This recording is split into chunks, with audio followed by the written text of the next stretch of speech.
নমঃ শিবায়।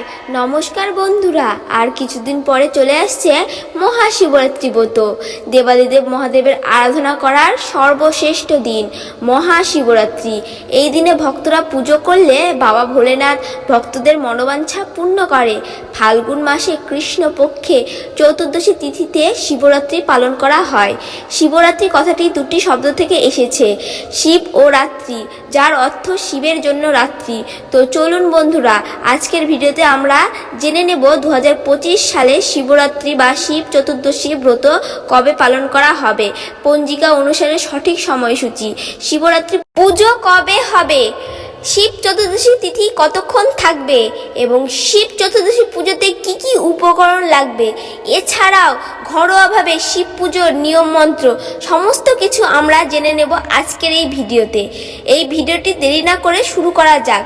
যদি আপনি আমার চ্যানেলে নতুন হয়ে থাকেন তাহলে সাবস্ক্রাইব করে পাশে থাকুন, শেষ পর্যন্ত সাথে থাকো। আশা করি ভিডিওটি আপনাদের জন্য হেল্পফুল হবে। ভিডিওটির মূল পর্বে যাওয়ার আগে দেবাদিদেব মহাদেবের ভক্তরা অবশ্যই কমেন্ট বক্সে লিখুন ওং নমঃ শিবায়। শাস্ত্রমতে মহাশিবরাত্রি পুজোর সঠিক সময় হলো নিশীথকাল। এই তিথিতে 4 প্রহরে পুজো করা হয়। অনেকে কোনো একটি প্রহরে বা 4 প্রহরে পুজো করে থাকে। শাস্ত্রের মতে মহাশিবরাত্রি তিথি সন্ধ্যাবেলা চানের পরে পুজো করা উচিত। এবার জেনে নেব শিবরাত্রি কবে পড়েছে।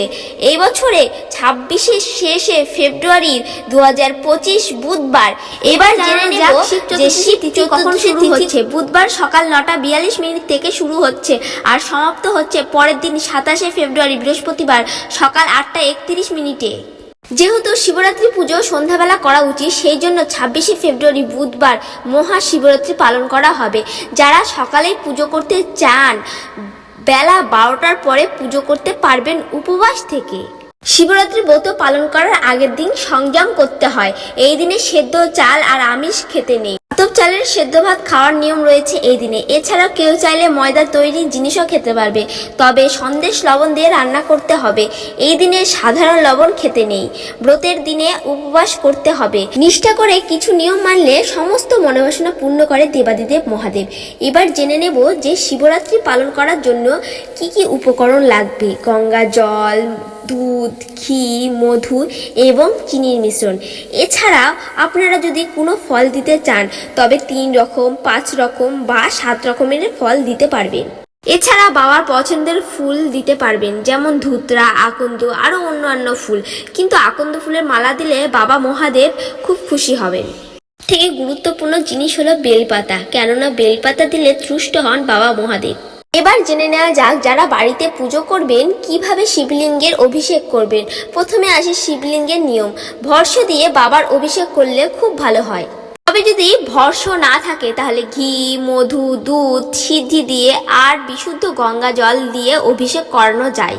গঙ্গা জল দিয়ে অভিষেক করবার সময় ওং নমঃ শিবায় মন্ত্রটি 3 বার উচ্চারণ করতে হবে এবং পঞ্চামৃত দিয়ে অভিষেক করলে বাবা মহাদেব খুব খুশি হন এবং জীবনের সুখ শান্তিতে ভরে ওঠে।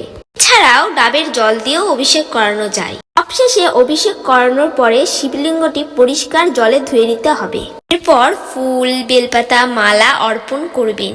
মনে রাখবেন বেলপাতার মসৃণ দিকটি বাবার উপর দিকে থাকতে হবে। বেলপাতা দেবার সময় আমাদেরকে ওং নমঃ শিবায় মন্ত্রটি জপ করতে হবে 3 বার। বেলপাতা ছাড়াও বাবার পছন্দের ফুল আকন্দ, ধুত্রা, অপরাজিতা এই সব ফুল অর্পণ করতে হবে।